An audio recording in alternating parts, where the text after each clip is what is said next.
Salut les Magikarp, ça va vous aujourd'hui? Vous vous sentez bien? Vous avez passé une bonne semaine? En vrai, je ne pourrais pas vous répondre directement, donc ces questions ne servent un peu à rien. Et oh, qu'est-ce que je vois là? Une ambiance plus sombre, une musique un peu sorbe. Ouf, on dirait bien que cette vidéo va pas être aussi éclairée que la première. Allez, à tout de suite. Déjà, Lavanville, c'est quoi? Lavanville, c'est une petite ville dans la région de Kanto, c'est la plus petite ville du jeu.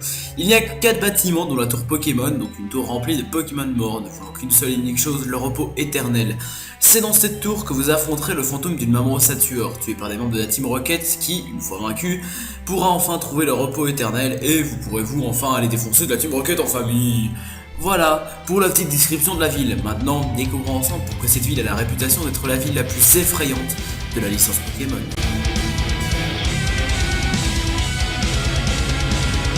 Pour commencer cette récré en force, parlons du plus gros point étrange de ce faubourg maudit, sa musique évidemment.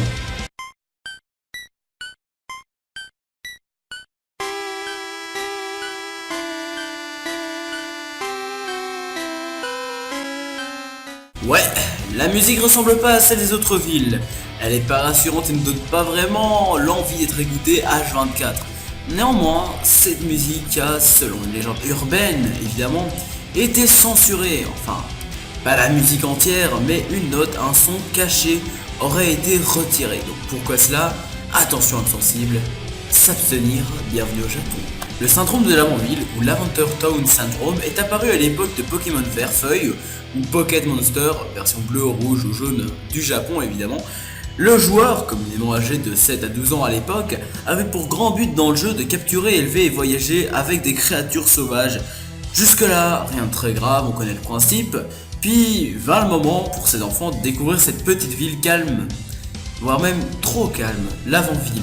C'est dans cette ville, rien de spécial à part cette tour qui contenait des centaines de tombes Pokémon. Cet endroit, devinez quoi, a d'après une légende urbaine, tué 200 personnes. Les développeurs ont, paraît-il, voulu créer une ville qui donnait un sentiment différent aux joueurs. Un membre de l'équipe de Game Freak, je le dis avec un mauvais accent évidemment, a été interviewé l'année du drame et ses paroles ont été les suivantes.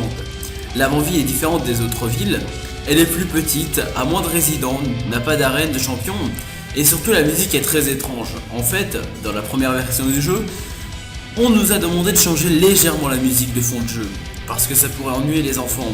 La musique utilisée au final est donc différente. L'entreprise Game Freak a été fondée en 1989 par Satoshi Tari, fondateur de Pokémon. Shin Nakamura y travaillait comme programmeur avec sa femme Satu Haru, une personne qui a fait de la liste des enfants touchés par le syndrome, et qui était en charge du dicing sonore. Ils avaient un enfant âgé de 6 ans du nom de Ken Nakamura. Cette liste aurait été créée par culpabilité parce que quand son mari lui a demandé de modifier cette musique, elle accepta sans brancher. Rien de normal, non? Excepté le fait que la nuit même où le jeu fut sorti, Monsieur Nakamura alla se suicider dans la forêt réputée d'Aokigahara, en ne laissant qu'une lettre à sa femme. Leur fils, tant qu'à lui, serait mort dans un accident sur la route peu loin de chez eux, nu avec des fractures incalculables, la bouche pleine de bave et une hémorragie des plus puissantes, voire même qui dépasse l'entendement au cerveau. La version de l'accident est la conclusion de la police, mais une autre version fut dévoilée par Madame Haru.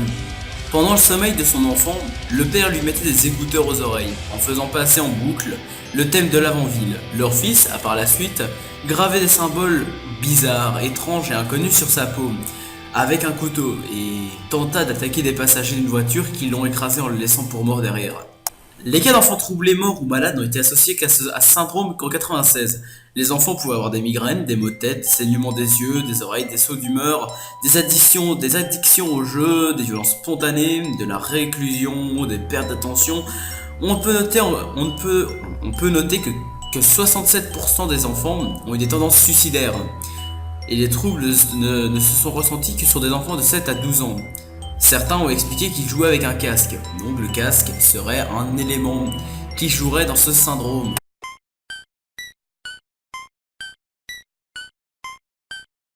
La musique n'est pas la seule chose à provoquer ce syndrome, et oui, il y a aussi une animation de fantôme qui apparaît accompagnée d'images subliminales de visages hurlants de douleur ou de rage.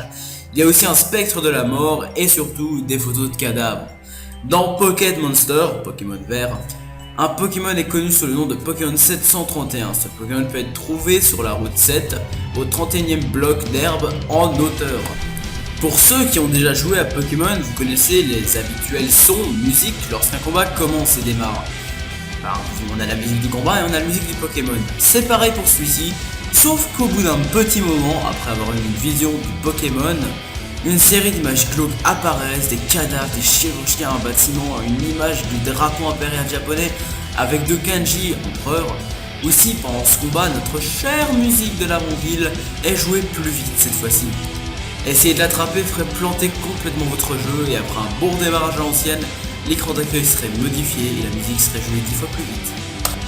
Le Pokémon 731 serait une référence directe à l'unité 731 qui était une unité secrète de l'armée japonaise durant la Seconde Guerre mondiale. Ce bâtiment serait donc celui de la dite unité. Pour les versions suivantes, Madame Haru revut le thème de l'Avonville et les images furent totalement enlevées. Elle quitta Game Freak après cela.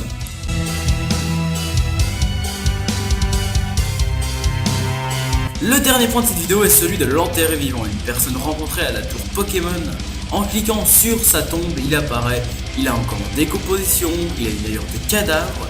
Il vous lancera un défi presque impossible à réaliser, à réussir, et s'il vous bat, il vous emportera avec lui dans sa tombe et vous tomberez sur un des game over les plus glauques et les plus inattendus que j'ai jamais vu dans les jeux vidéo.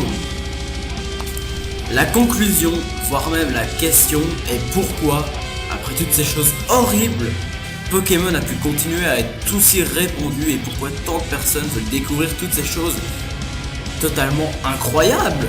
Et surtout comment Game Freak a pu continuer la production de jeux Pokémon. Tant de questions, si peu de réponses, mais une phrase reste et persiste. Game Freak, un prétexte pour nous manipuler. C'est une phrase qui n'est pas de moi évidemment, mais on peut y réfléchir, elle donne à réfléchir évidemment comme je viens de le dire, et il y a peut-être des débats qui pourraient être créés là-dessus. Et bien entendu, comme d'habitude, je vous laisse le choix entre deux prochains thèmes pour le prochain épisode. Les thèmes étant l'infanticide de Isaac. Donc je dis infanticide mais bon, vous verrez bien ce que c'est une grosse théorie sur Isaac, sur la fin d'Isaac. Si vous décidez de choisir cela, ça sera cela.